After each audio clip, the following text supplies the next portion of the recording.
भागवत भगवान की जय। श्री वृंदावन धाम की जय। यमुना मैया की जय। गौरी गोपाल भगवान की जय। जय जय श्री राधे जय जय श्री राधे जय जय श्री राधे जय जय श्री राधे।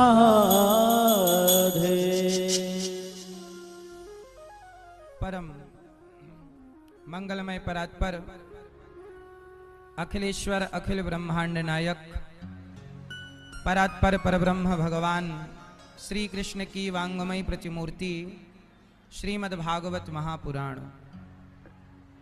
दूर दूर से आई हमारी माताएं बहनें श्रोतागण भक्तगण साधना टीवी श्रद्धा टीवी पर कथा का रसपान कर रहे सभी भक्तजनों को जय श्रीमन नारायण। रक्सौल वासियों को भी और क्षेत्र वासियों को भी सबको जय श्रीमन नारायण। जय श्री कृष्णा। पास में नेपाल है, नेपाल से आए हुए भक्तों को भी जय श्रीमन नारायण। जय श्री कृष्णा। आप सबकी पावन उपस्थिति यहां पर यह बता रही है कि आप भगवान से कितना प्रेम करते हैं। हम आपको सबको प्रणाम करते हैं, आप सबके श्रद्धा को इस प्रेम को प्रणाम करते हैं कि आप सब पहले दिन ही लाखों की संख्या में यहाँ आकर के आप यहाँ पावन कथा का रसपान कर रहे हैं और अपने आप को भगवान की कथा की गंगा में डुबा रहे हैं। भगवान श्री सीता रामचंद्र भगवान जिनकी कृपा से श्री लक्ष्मी नारायण भगवान जिनकी कृपा से पावन सा आयोजन यहाँ हो रहा है। आप सब साधुवाद के पात्र हैं और हमारे श्रीमान राजेंद्र प्रसाद सिंह जी तालियां बजा के स्वागत और सम्मान करें भैया श्री राजेंद्र प्रसाद जी। और हमारे मैया जी श्रीमती वन्नी शिखा जी तालियां बजा के स्वागत करें। आप कितने लोग प्रसन्न हैं कि रक्सौल में भागवत जी हो रही है? रक्सौल वासी प्रसन्न हैं? तो ये सारा आशीर्वाद आप भैया श्री राजेंद्र जी और शिखा मैया को दीजिएगा, क्योंकि इनकी कड़ी मेहनत सबसे पहले भगवान ने इन्हें वृंदावन बुलाया और इनके प्रेम में स्वयं भगवान चल करके भागवत जी के रूप में आप सबके मध्य पहुंचे हैं। सामान्य सा जीवन जीने वाले श्री राजेंद्र जी और श्रीमती शिखा जी, आप इतना बड़ा आयोजन किसके लिए कराया है, इतनी बड़ी व्यवस्था किसके लिए कराई है?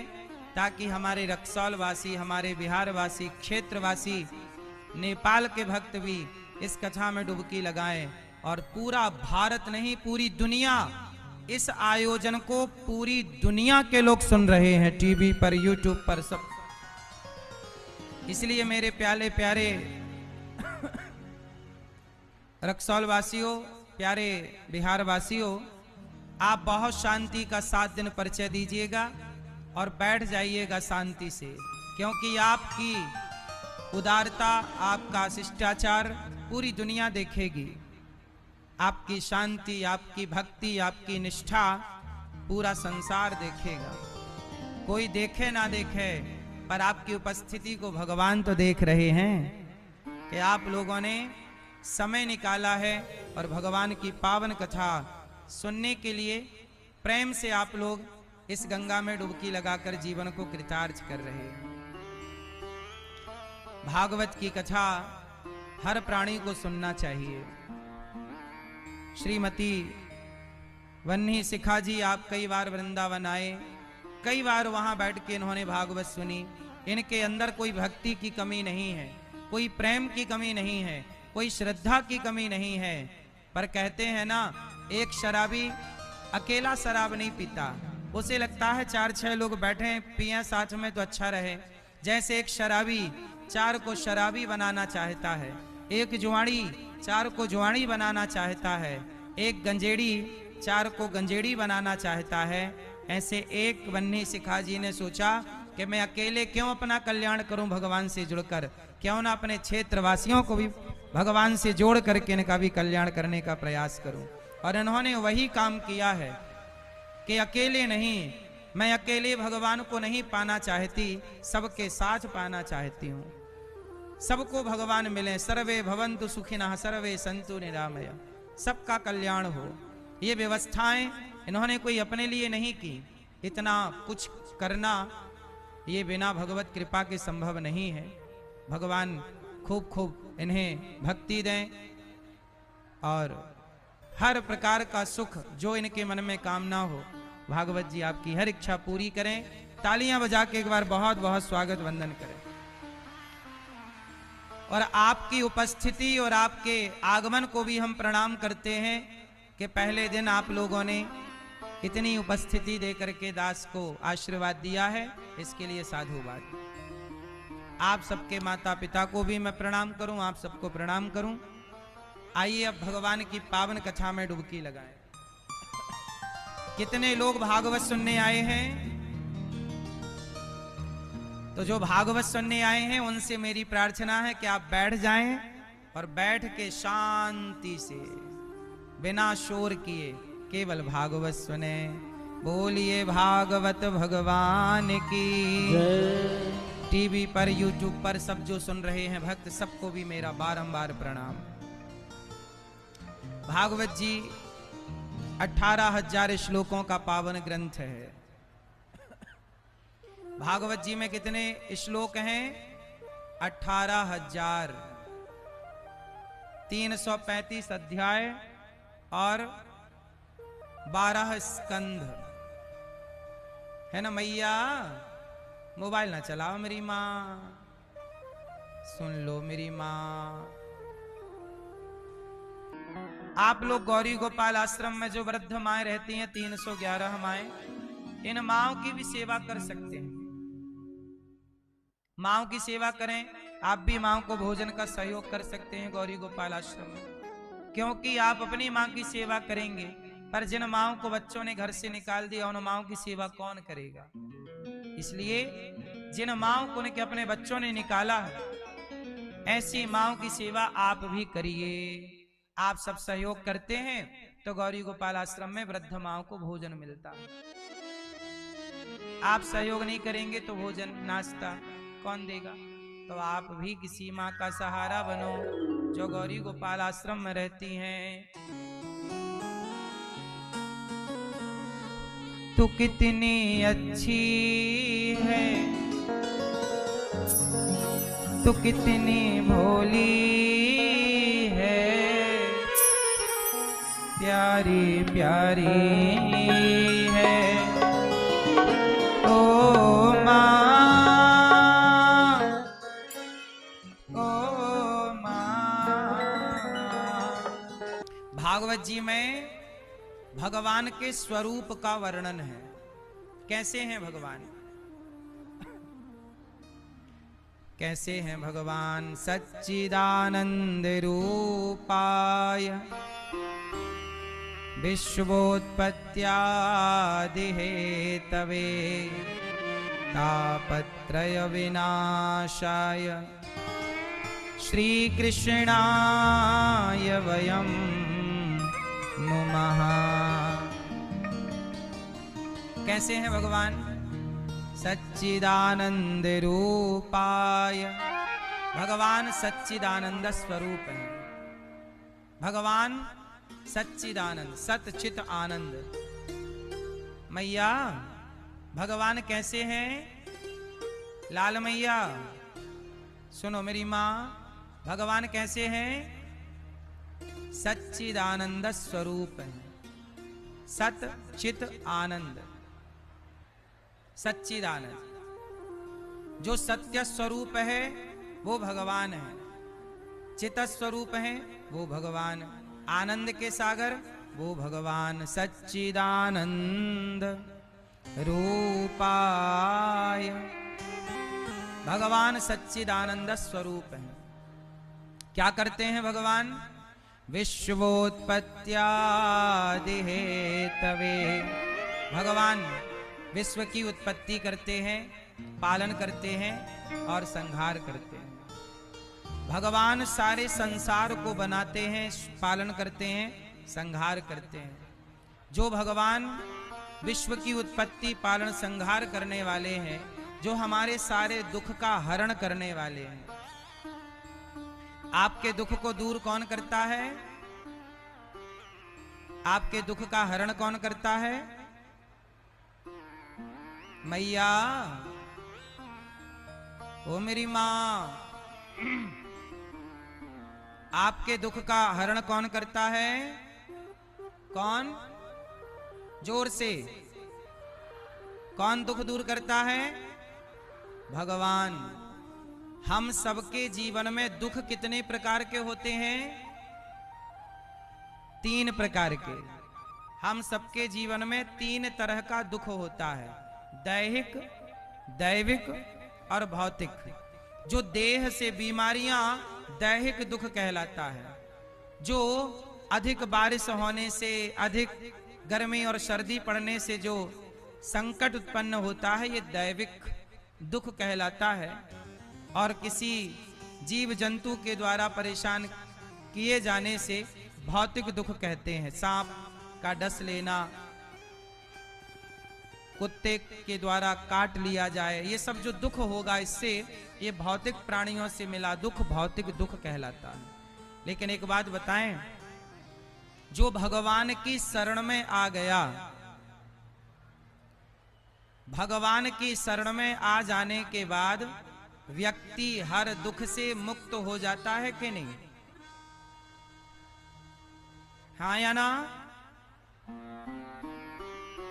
मैया, पीछे वाले भैया शोर ना करो, आप लोग शोर बहुत कर रहे हैं। सब लोग हाथ उठाओ अपना और यहां रखो अपने मुंह पे, चुप रहिए, शांत रहो। आप देखो इतने अच्छे हैं बिहारवासी, सारा संसार आपको देख सुन रहा है कथा से। आप बहुत अच्छे शांति का परिचय देंगे, अच्छा लगेगा। सब बैठ जाओ और चुप रहिए, शोर बिल्कुल ना हुआ, प्रार्थना है मेरी। हमारी इस तरफ की मैयाएं देखो कितनी शांति से बैठी हैं। ये पूरी जितनी मैयाएं हमारी बैठी हैं, सब मैयाएं कितनी शांत हैं। इस तरफ से शोर ज्यादा है, थोड़ा शांत कर लीजिए। पुरुषों की तरफ से शोर ज्यादा है, शांत कर लीजिए। बोलो राधे राधे, राधे राधे। तो दुख कितने तरह के होते हैं? दैहिक, दैविक, भौतिक, 3 तरह का दुख होता है। लेकिन जो भगवान की शरण में है, वो सारे दुखों से मुक्त हो जाता है। अच्छा ये बताओ, विभीषण दुखी थे कि नहीं? बोलो हाँ। विभीषण के भाई ने लात मार के निकाल दिया, विभीषण के भाई ने, रावण ने लात मार के निकाल दिया कि नहीं विभीषण को? बोलो हाँ कि ना, जोर से। जब रावण ने विभीषण को लात मार के निकाला तो विभीषण कहां गए? किसकी शरण में गए? राम की। और जब राम की शरण में गए तो लात मार के निकाला था जिस विभीषण को, अपमानित किया था जिस विभीषण को, उस विभीषण का राम ने सम्मान क्या किया? लंका का राजा बना के बिठा दिया। क्यों बिठा दिया? क्यों बिठा दिया? क्योंकि विभीषण कहां चले गए? राम की शरण में। जो राम की शरण में जाएगा, जो भगवान की शरण में जाएगा, उसे भगवान राजा ही बनाते हैं, बड़ा ही बनाते हैं। अच्छा एक बात बताओ, सुदामा जी गरीब थे कि नहीं? बोलो हाँ कि ना? सुदामा जी वास्तविक में तो कृष्ण जिनके मित्र हों वो गरीब नहीं हो सकता, पर व्यवहार में उनके पास रोटी खाने की भी व्यवस्था नहीं थी। सुदामा जी गरीब थे, लेकिन जब भगवान कृष्ण से मिलने के लिए गए, अच्छा सुदामा जी जब कृष्ण से मिले, श्याम सुंदर से मिलने से पहले सुदामा जी घर में जाकर, लोगों के घर जाकर भिक्षा मांगते थे कि नहीं? बोलो हाँ सुदामा जी की पत्नी सुशीला 4 मुट्ठी चावल मांगकर पड़ोसन के घर से लाई थी कि नहीं? बोलो हाँ। अब मुझे एक बात बताओ कि सुदामा जी जब कृष्ण से मिलने गए तो उनके घर पे 4 मुट्ठी चावल भी नहीं था, वो 4 मुट्ठी चिवड़ा भी उधार मांगकर सुशीला माता लाई थी। इसका मतलब है कि सुदामा जी को घर घर जाके भिक्षा मांगना पड़ती थी, लेकिन जिस दिन से कृष्ण के पास गए उस दिन के बाद सुदामा जी को किसी घर में जाके भिक्षा नहीं मांगनी पड़ी। ये बात सही है कि गलत है? जो भगवान के आगे हाथ फैला देता है, अरे जो भगवान के आगे आत्मसमर्पण कर देता है, उसे किसी के आगे हाथ फैलाने की जरूरत। इसका मतलब यह हुआ कि संसार के आगे गिड़गिड़ाने की जरूरत तब तक है जब तक हम ईश्वर के आगे नहीं गिड़गिड़ाते, ईश्वर के आगे नहीं रोते। इसलिए तो कहता हूं, हाँ रोया मैं बहुत,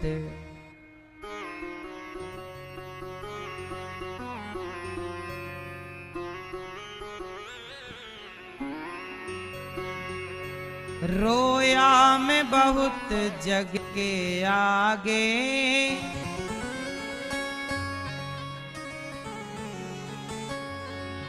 रोया मैं बहुत जग के आगे, तेरे आगे रोना बाकी है।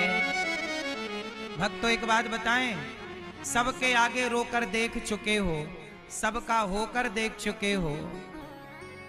रोया मैं बहुत जग के आगे, तेरे आगे रोना बाकी है। मैं सबका होकर देख चुका, तेरा होना कान्हा बाकी है। किसका होना बाकी है? हम सबका होकर देख चुके, हम सबके आगे रोकर देख चुके, भगवान के आगे रोना अभी बाकी है। सबका होकर देख चुके, भगवान का होना जोर से। बस मेरी मां, यदि आप सबकी हो चुकी, एक और भगवान की हो जाओ। सबके आगे रो चुके तो भगवान के आगे रो।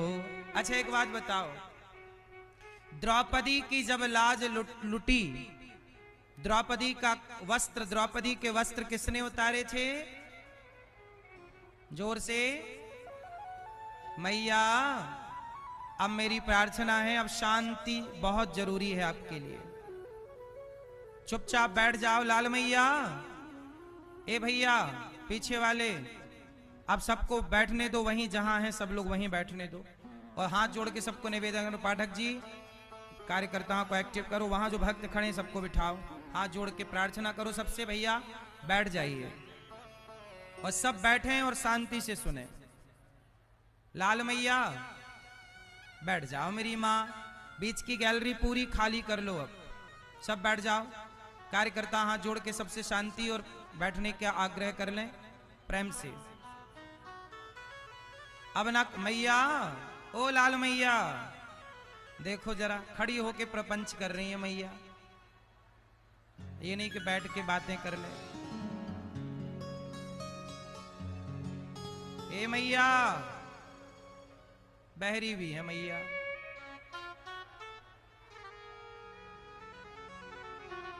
काहे नहीं बैठ रही हो मैया?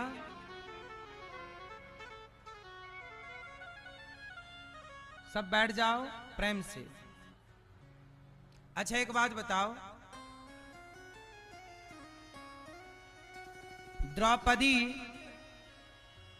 द्रौपदी जो हैं उनकी साड़ी किसने उतारी थी?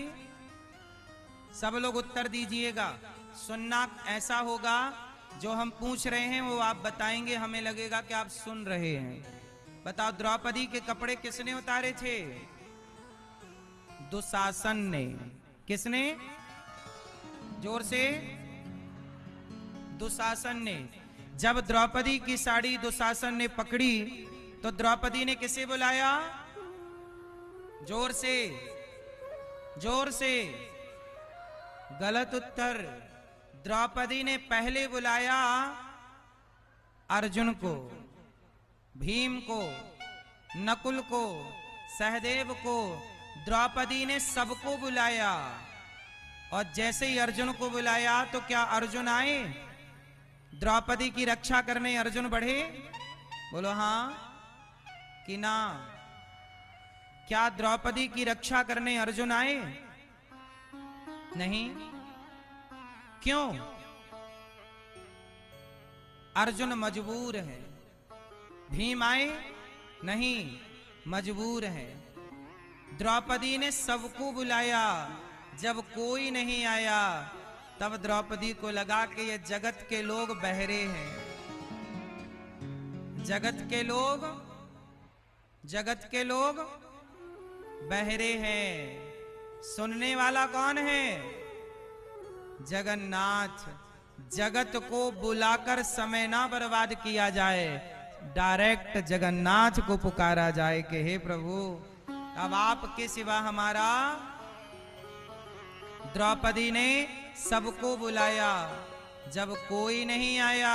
अच्छा एक बात बताओ, द्रौपदी ने बुलाने में देर लगाई कि श्री कृष्ण ने आने में देर लगाई? किसकी तरफ से देरी थी?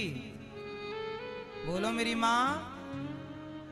बुलाने की देर थी, आने में देर। क्यों? द्रौपदी ने क्यों देर लगाई?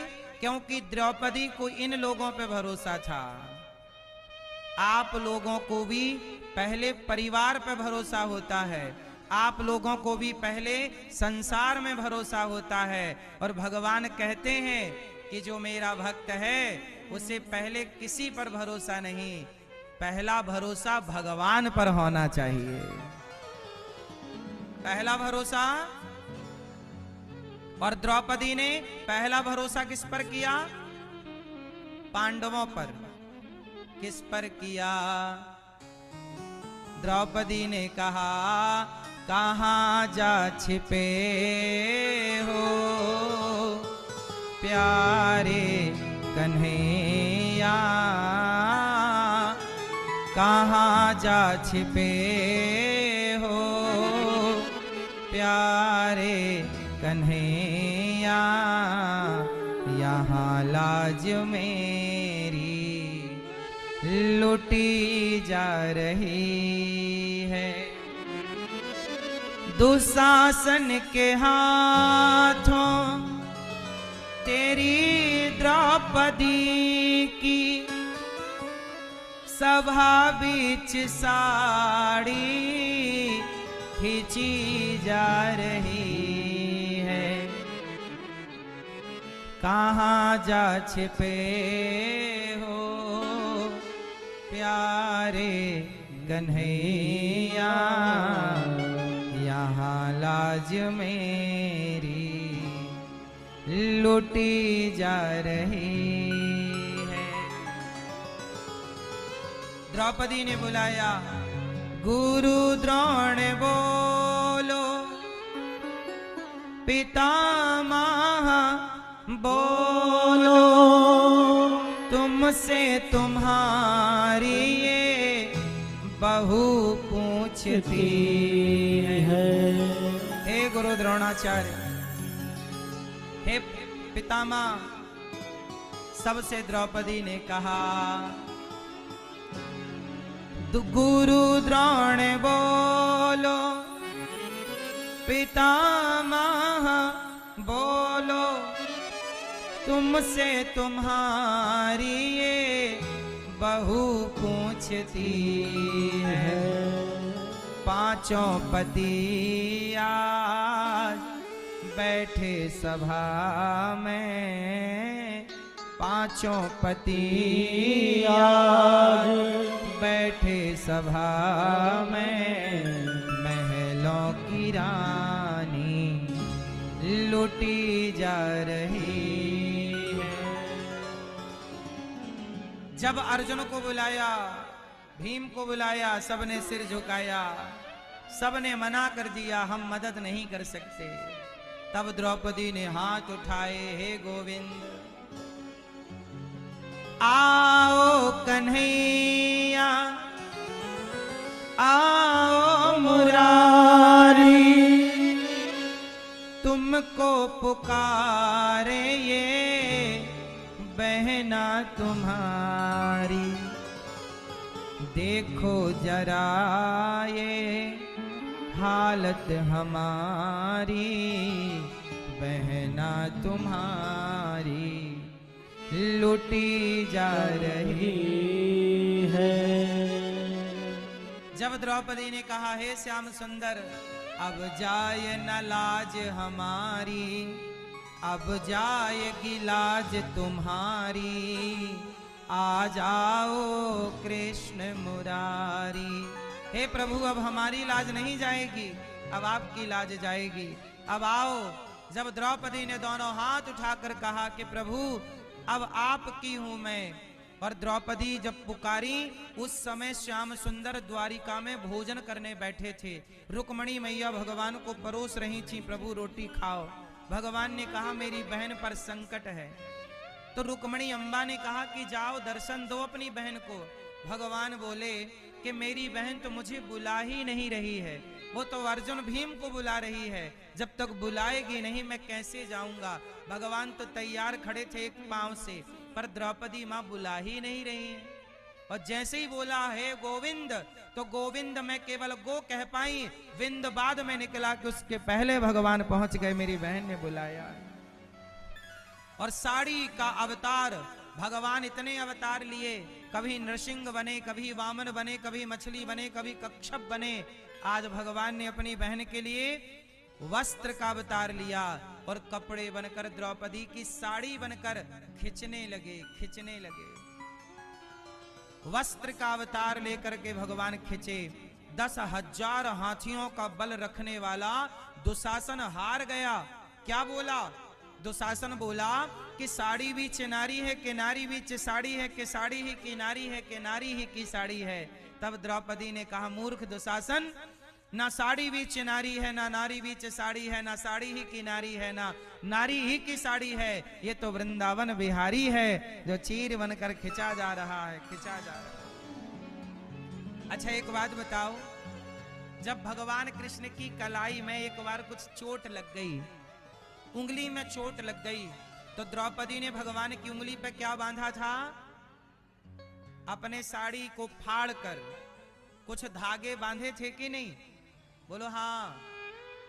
जरा सोचिए, द्रौपदी ने अपने साड़ी फाड़ करके और अपने साड़ी के कुछ धागे श्याम सुंदर की, श्री कृष्ण की उंगली में बांधे थे। और ये बात वर्षों पुरानी है, वर्षों पुरानी बात है।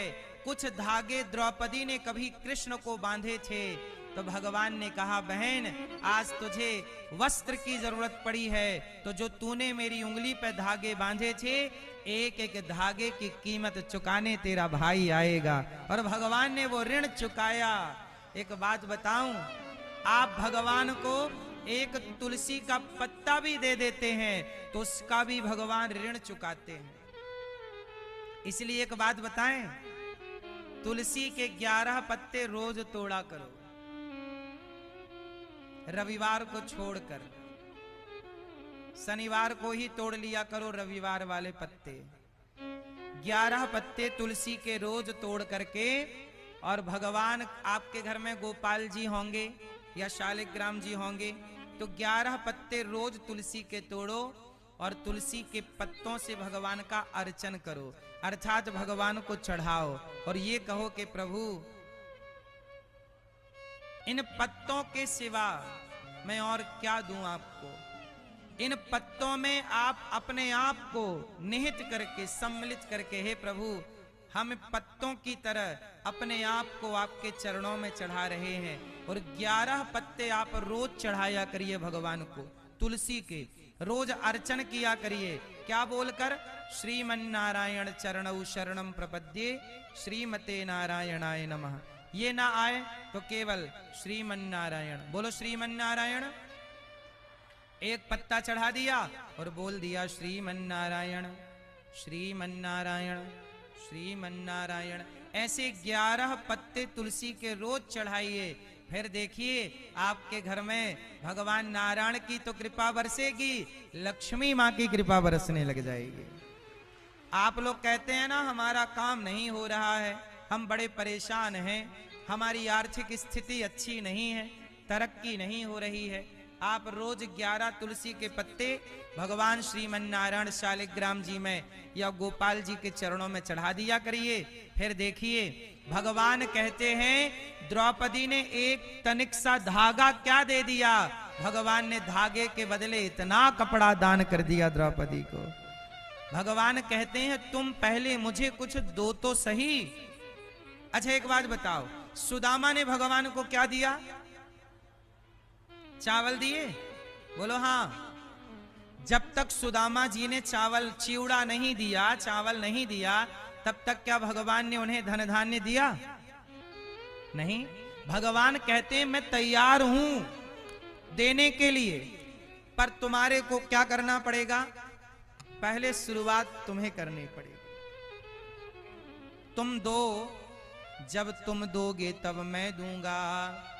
जब तुम किसी भूखे को भोजन कराओगे, भगवान कहते हैं तुम किसी को रोटी दो, मैं तुम्हारे लिए रोटी लिए बैठा हूं। तुम किसी की मदद करो, मैं तुम्हारी मदद करने के लिए बैठा हूं। तुम पहले अपने कदम तो बढ़ाओ, तुम अपने हाथ तो बढ़ाओ। इसलिए भगवान कहते हैं तेरी डूबती नैया का माझी बन जाऊंगा, तेरी डूबती नैया का माझी बन जाऊंगा। तू छोड़ दे चिंता को, आंधी को रोक लूंगा।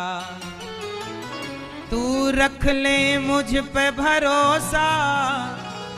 आप गाओ मेरे संग, तू रख ले। भगवान कहते हैं कि तू रख ले मुझ पे भरोसा, नैया पार लगा दूंगा। तुम 2 कदम चलो, मैं 10 कदम चलूंगा। भगवान कितने कदम चलते हैं? जोर से 10 कदम। लेकिन 10 कदम तब चलेंगे जब आप 2 कदम आगे बढ़ाओगे। आप 2 चलो भगवान, तू आगे चलता जा, तेरे पीछे मैं चलूंगा। आप में से किस किस को भगवान पे भरोसा है? तू आगे चलता जा, तेरे पीछे मैं चलूंगा। तू थक भी गया राहों में, मैं तुझको उठा के चलूंगा। हर वक्त हर घड़ी मैं साया बन के चलूंगा। तुम 2 कदम चलो, मैं 10 कदम चलूंगा। द्रौपदी ने पुकारा, संसार को पुकारती रहती तो लाज लुट जाती। सच बताओ सबके रक्षक कौन है? कौन? इसलिए सबकी रक्षा भगवान करते हैं। इसलिए आपको अपने आप को भगवान के हवाले करना चाहिए। किसके भरोसे रहेंगे? जगत के या जगन्नाथ के? हाँ, जगन्नाथ स्वामी नयन पथगामी। जगन्नाथ स्वामी नयन पथगामी। ऐसे भगवान जो सच्चिदानंद स्वरूप हैं, राधा कृष्ण को हम बारंबार प्रणाम करते हैं। यम प्रव्रजन्त मनुपेतमपेत कृत्यम द्वैपायनो विरह कातर आजुहाव पुत्रेति तन्मयतया तर्वोऽभिनेदुस्तं सर्वभूत हृदयं मुनिमानतोऽस्मि। सुखदेव भगवान प्रकट हो गए। सुखदेव जी जब प्रकट हुए तो जन्म लेते ही चल पड़े। अच्छा मैया एक बात बताओ, सुखदेव जी भगवान का दर्शन करने जा रहे हैं। अच्छा भगवान की प्राप्ति किस उम्र में होनी चाहिए? लड़कपन में, जवानी में कि बुढ़ापे में? भगवान की प्राप्ति कब कर लें बताओ? भगवान को पाने की सही उम्र क्या है? सवाल आपसे मैया क्या बोलती तू? लास्ट में भगवान को पाने की सही उम्र क्या है? लड़कपन, जवानी की बुढ़ापा? क्या उम्र है मैया? चश्मा वाली मैया क्या उम्र है? मेरी माँ क्या उम्र है? लड़कपन, जवानी, बुढ़ापा? हाँ। अच्छा ये बताओ, ध्रुव जी और प्रहलाद जी ने कब पा लिया? लड़कपन में, जवानी में कि बुढ़ापे में? भगवान को पाने की सही उम्र क्या है? हम कहते हैं अपने छोटे छोटे बच्चों को पढ़ाओ, लिखाओ, योग्य बनाओ, डॉक्टर, इंजीनियर, एडवोकेट बनाओ, पैसा कमाना सिखाओ, लेकिन पहले लड़कपन में उन्हें भगवान से जोड़ देना। यदि भगवान से जुड़ गए तो जीवन में वो सफल तो होंगे पर कभी परेशान नहीं होंगे, और भगवान से नहीं जुड़ेंगे तो कामयाबी तो आएगी पर वो परेशानी लाके खड़ी कर देगी। इसलिए सबसे बढ़िया उम्र क्या है? क्या है मेरी माँ? लड़कपन। लड़कपन खेल में खोया, जवानी नींद भर सोया। लड़कपन खेल में जवानी नींद भर सोया। लड़कपन खेल में खोया, लड़कपन खेल में खोया। जवानी नींद भर सोया। जवानी नींद भर सोया। बुढ़ापा देख कर रोया, यही किस्सा पुराना है। बुढ़ापा देख कर रोया, यही किस्सा पुराना है। मैया जी झूठ मत बोलो, प्रभु के पास जाना है। मैया जी झूठ मत बोलो, प्रभु के पास जाना है। लड़कपन खेल में खोया, जवानी नींद भर सोया। बुढ़ापा, इसलिए कहता हूँ लड़कपन सबसे बढ़िया। इसलिए कहता हूँ कथा में आप आओ छोटे छोटे बच्चों को। छोटे मतलब ये नहीं कि जो कल पैदा हुए उनको ले आओ, तुम यहाँ रुलाओ फिर हम चुप कराते फिरे उनको। छोटे बच्चों को मतलब जो कथा समझने लायक हैं। 15 साल का लड़का है, 15 साल की बेटी है, 12 साल के बच्चे हैं। ये जिस उम्र में बच्चे समझने लग जाएं, तो जब बच्चे समझने लग जाएं तो सही चीज समझा देना। सही चीज नहीं समझा पाओगे तो फिर बुराइयां उन्हें जकड़ लेंगी। बोलो हाँ या ना?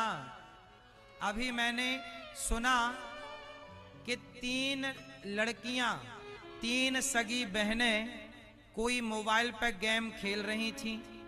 उनके पिता ने मोबाइल छीन लिया तो वो तीनों बेटियां, एक लगभग 15 साल की थी, 15 या 16 की, एक लगभग 14 या 13 की थी, एक 12 या 11 की थी। 3 सगी बहनें 9वीं मंजिल से छलांग लगा के नीचे उन्होंने आत्महत्या कर ली। अभी 2-4 दिन पुरानी बात है ये। क्यों आत्महत्या कर ली? क्योंकि पिता ने मोबाइल छीन लिया। यदि आप संस्कार नहीं दोगे, आप सत्संग से नहीं जोड़ोगे तो कुसंग, आजकल कुसंग किसे कहते हैं? कुसंग का मतलब है, कोई बात नहीं, शांत रहिए। कुसंग क्या है? कुसंग का मतलब है, कुसंग का मतलब है मोबाइल। आजकल कुसंग करने बाहर नहीं जाना पड़ता। मोबाइल क्या बना है? जोर से, मोबाइल कुसंग है या नहीं? हाँ या ना? इसलिए मेरी माँ, इसलिए कहता हूं कि अपने बच्चों से कहा करो कि थोड़ी देर भगवान की कथा सुना करें। कथा सुनेंगे तो नई चीजें सीखेंगे, धर्म को जानेंगे, और धर्म को जानने वाला व्यक्ति, धर्म पर चलने वाला व्यक्ति किसी भी परिस्थिति में आत्महत्या तो नहीं ही करता। आत्महत्या, इसलिए धर्म को जानना जरूरी है, धर्म पर चलना जरूरी है। तो आप देखो, सुखदेव जी प्रकट हुए और जन्म लेते ही सन्यास लेने चल पड़े। यम प्रव्रजंत मनुपेत मपेत कृत्यम द्वैपायनो विरह का तर आजुहाव पुत्रेति तन्मयतया तरवोभिने दुस् तम सर्वभूत हृदयम मुनिमानतोष्मि। श्री सुखदेव जी महाराज प्रकट हुए और जैसे ही प्रकट हुए जन्म लेते ही चल पड़े। इन सुखदेव भगवान ने ही राजा परीक्षित जी को भागवत सुनाई और राजा परीक्षित जी की 7 दिनों में मुक्ति हुई। 88,000 संत बैठे हैं, सूत जी आए, सब संतों ने खड़े होकर सूत जी का स्वागत किया, कहा गुरुदेव कथा सुनाओ। अच्छा मैया, कथा क्यों सुननी चाहिए? जरा ध्यान से सुनिएगा। कथा क्यों सुननी चाहिए? क्योंकि जब हम कथा सुनते हैं तो ऐसा लगता है कि भगवान हमारे पास में है। भगवान की उपस्थिति क्या है? बोले कथा ही भगवान की उपस्थिति है। कथा क्या है? भगवान की उपस्थिति। भगवान का मंदिर, हमें भगवान के मंदिर में आप भगवान से इस तरह नहीं कनेक्ट होते जिस तरह आप भगवान की कथा से भगवान से कनेक्ट होते हैं। भगवान के कथा आपको भगवान से जोड़ती है। बोलो हाँ। इसलिए मंदिर जाओ या मत जाओ, पर सत्संग जरूर करो, कथा जरूर सुनो। एक घड़ी आधे घड़ी आधे की पुनियाद, तुलसी चर्चा राम की हरहि कोटि अपराध। रोज सत्संग करना चाहिए, रोज भगवान की कथा सुननी चाहिए, थोड़ी ही सही सुनना जरूर चाहिए। अब देखो, श्री एक बार देवताओं के राजा इंद्र ने भागवत सुनने का मन बनाया, पर देवताओं के राजा को भी सुखदेव जी ने भागवत नहीं सुनाई। भागवत सब नहीं सुन पाते। कहते हैं ना कि बिहारी जी की महफिल को बिहारी जी सजाते हैं और कथा सुनने वही आते हैं जिन्हें बिहारी जी बुलाते हैं। तो आप लोग जो आए हैं अपनी मर्जी से नहीं आए हैं, कहीं ना कहीं भगवान ने आपके अंदर आकर प्रेरणा दी कि चलो कथा हो रही है, हम भी सुने आए। जिनके अंदर भगवान ने प्रेरणा दी वो आ गए, और जिन्हें प्रेरित नहीं किया वो अपने घरों पर बैठे हुए हैं, जबकि हैं रक्सौल के ही। तो भगवान सबके भीतर प्रवेश नहीं करते, आपके भीतर शुश्रूषुभिष्ट क्षणात् भगवान आपके ऊपर प्रवेश, आपके भीतर प्रवेश करके, और भगवान ने कहा कि चलो कथा में, और आप चले आए। एक बार देवताओं के राजा इंद्र ने कहा कि मैं भी भागवत सुनूंगा, पर सुखदेव जी के पास गए तो सुखदेव जी ने मना कर दिया। बोले हम आपको भागवत नहीं सुनाएंगे। क्यों नहीं सुनाएंगे? क्योंकि आपके अंदर श्रद्धा नहीं है। आप तो सौदा करने आए हैं। एवं विनिमय जाते सुधार आज्ञा प्रपीयता, अदला बदली करने आए। अच्छा, इंद्र के पास ना स्वर्ग का अमृत है। इंद्र के पास क्या है? स्वर्ग का अमृत। एक बार क्या हुआ, स्वर्ग का अमृत लेके राजा इंद्र आए और सुखदेव जी से बोले कि स्वर्ग का अमृत आप परीक्षित को पिला दो और ये कथा का अमृत आप हमें पिला दो।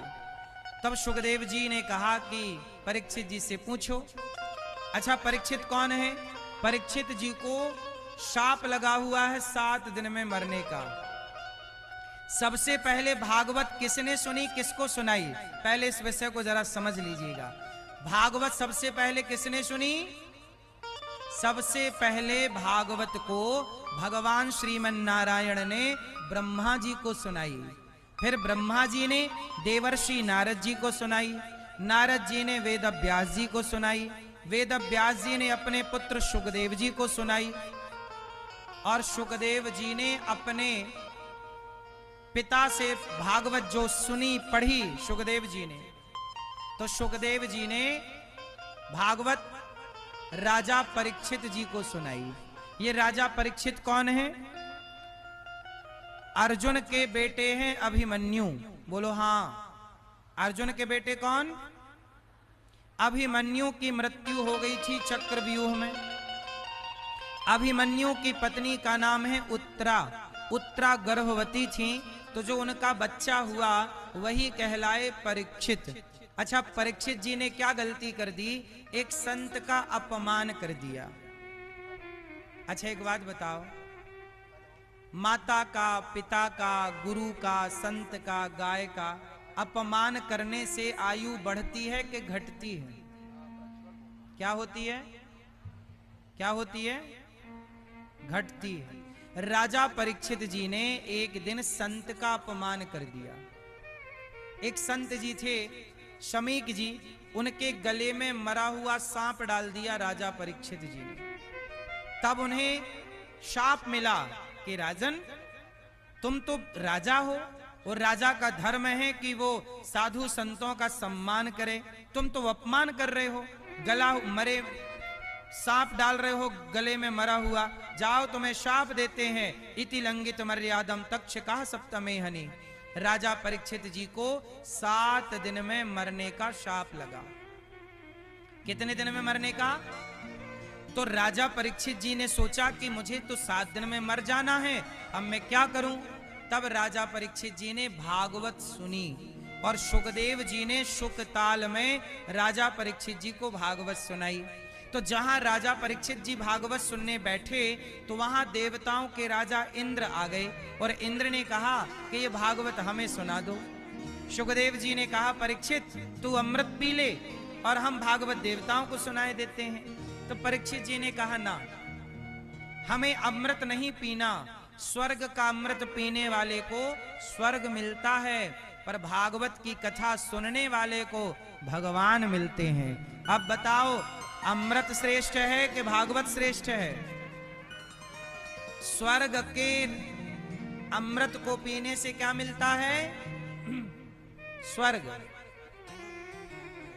और भागवत का रसपान करने से क्या मिलता है? भगवान। अच्छा, ये बताओ, स्वर्ग बड़ा है कि भगवान बड़े हैं? स्वर्ग तो भगवान का बनाया है, ऐसे करोड़ों स्वर्ग भगवान बना सकते हैं। इसलिए भगवान को पा लेने के बाद स्वर्ग वर्ग पाने की कामना नहीं है। राजा परीक्षित जी ने कहा, हमें भागवत सुननी है। तब सुखदेव जी ने भागवत राजा परीक्षित को सुनाई और इंद्र से कहा कि आप सौदागर बन के आए हैं, कथा में आओ ना तो प्रेमी बनकर आओ, प्रेम से सुनो, जहां जगह मिल जाए वहां बैठ के सुनो, क्योंकि आप सुनने आए हैं। जब राजा परीक्षित, जब सुखदेव जी ने देखा कि इंद्र तो सौदा करने आ गए, तब सुखदेव जी ने डांट कर इंद्र को वहां से भगा दिया। बोले नहीं, हम तुम्हें भागवत, सोचिए देवताओं के राजा को भी सुखदेव जी ने भागवत नहीं सुनाई। क्यों नहीं सुनाई? क्योंकि तुम अधिकारी नहीं हो इसके। भागवत सुनने के अधिकारी सब नहीं होते मेरी मां। भागवत सुनने का अधिकारी कौन है? जिसके अंदर श्रद्धा है, प्रेम है। अब श्रद्धा नहीं, प्रेम नहीं, तो आप यहां आओगे तो सुनोगे क्या? शोर कौन लोग करते हैं, व्यवस्था कौन लोग बिगाड़ते हैं? जिनके अंदर श्रद्धा नहीं। जो श्रद्धावान है, आप लोग देखो ना, इतने लोग कितनी शांति से सुन रहे हैं, मतलब आपके अंदर श्रद्धा है। और भागवत वही सुने जिनके अंदर श्रद्धा है। श्रद्धावान लभते ज्ञानम, श्रद्धावान को ज्ञान मिलता है, श्रद्धावान को भगवान की कथा मिलती है। देवताओं के राजा इंद्र को नहीं सुनाई गई भागवत। देवताओं के राजा चले गए, स्वर्ग में तराजू बांधी गई, एक पलड़े में भागवत को रखा गया, दूसरे पलड़े में स्वर्ग के सुखों को रखकर तौला गया। तो भागवत जी का पलड़ा भारी था। भागवत जी की बराबरी थोड़ी कोई कर सकता है। इसलिए मेरी माँ, थोड़ा सा समय निकालकर भगवान की कथा अवश्य सुना करिए, क्योंकि आप कितना भी कमा लो जगत में, लेकिन ये सब कुछ कमाया हुआ यहीं रहना है सबका। लेकिन जो राम नाम का धन कमाओगे, जो पुण्य की पूंजी कमाओगे, जो दया धर्म करोगे समाज संसार में, वही पुण्य मेरे संग जाएगा। जब मैं मरूंगा तो लोग मेरे शरीर से कपड़े भी उतार लेंगे, लेकिन जो अनिरुद्धाचार्य ने पुण्य किया होगा, किसी बेसहारा वृद्ध माँ की सेवा यदि मैंने सच्चे मन से की होगी, किसी भूखे को भोजन निस्वार्थ भाव से कराया होगा, तो वह पुण्य सदा मेरा साथ देगा। इसलिए दास अनिरुद्ध गौरी गोपाल आश्रम में वृद्ध माओं की सेवा करता है। 310 वृद्ध माएं गौरी गोपाल आश्रम में रहती हैं। अखंड 30,000 लोग भरपेट भोजन करें, ऐसी गौरी गोपाल में सबके भोजन की व्यवस्था है। सब भोजन करते हैं निःशुल्क। तो ये दास अनिरुद्ध सेवा करता है।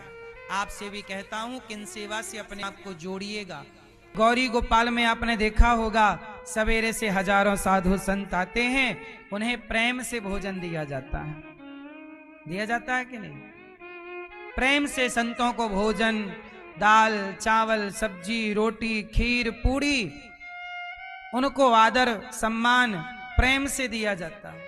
आपको भी प्रेम से ये दास कथा सुनाता है। ये हजारों संत देखो लाइन में खड़े हैं। ये गौरी गोपाल में नित्य भोजन बंटता है, प्रेम से दिया जाता है, इसलिए तो आते हैं। और मुझे विश्वास है कि इन संतों के रूप में ये संत नहीं, भगवान ही आते हैं यहाँ की सेवा को ग्रहण करने के लिए। इसलिए मेरी माँ, आप भी प्रेम से संतों को भोजन बंटवाओ। जो इन संतों को प्रेम से भोजन कराएगा, उसी का तो प्रेम भगवान से होगा, वरना प्रेम कैसे होगा? इसलिए आप भी एक दिन की सेवा, भोजन की सेवा प्रेम से बंटवाओ कि आज हम अपनी ओर से बंटवाएंगे, संतों को भोजन कराएंगे। यहां अखंड रसोई चलती है, 25 से 30 हजार लोग पर डे भोजन करते हैं। आप भी एक दिन की सेवा प्रेम से बंटवाओ। आज भैया हम बंटवाएंगे, आज हमारी ओर से। आज पूर्णिमा भी है और प्रतिपदा भी है ना, उदया तिथि। और आज से कार्तिक माह भी स्टार्ट हो गया और कुछ लोग शरद पूर्णिमा आज भी मना रहे हैं। तो 2 पूर्णिमा थी, कल भी पूर्णिमा थी और आज भी पूर्णिमा कुछ लोग मना रहे हैं। तो देखो, आज पूर्णिमा यदि मान लो तो मान लो, तो इस पूर्णिमा में या कार्तिक का पहला दिन मानो तो भी कुछ भी मानो, दोनों ही तिथि अच्छी है। आप जरूर यह विचार करिए कि आप प्रेम से भगवान को कैसे रिझा सकते हैं। अच्छा ये बताओ, भगवान खाते कैसे हैं? क्या भगवान को भोग लगाया जाएगा तो ही खाएंगे? किसी भूखे को खिलाया जाएगा तो क्या नहीं खाएंगे? अरे, जब किसी भक्त को भोजन कराया जाता है तो उस भक्त के भीतर बैठे भगवान ही तृप्त होते हैं। इसलिए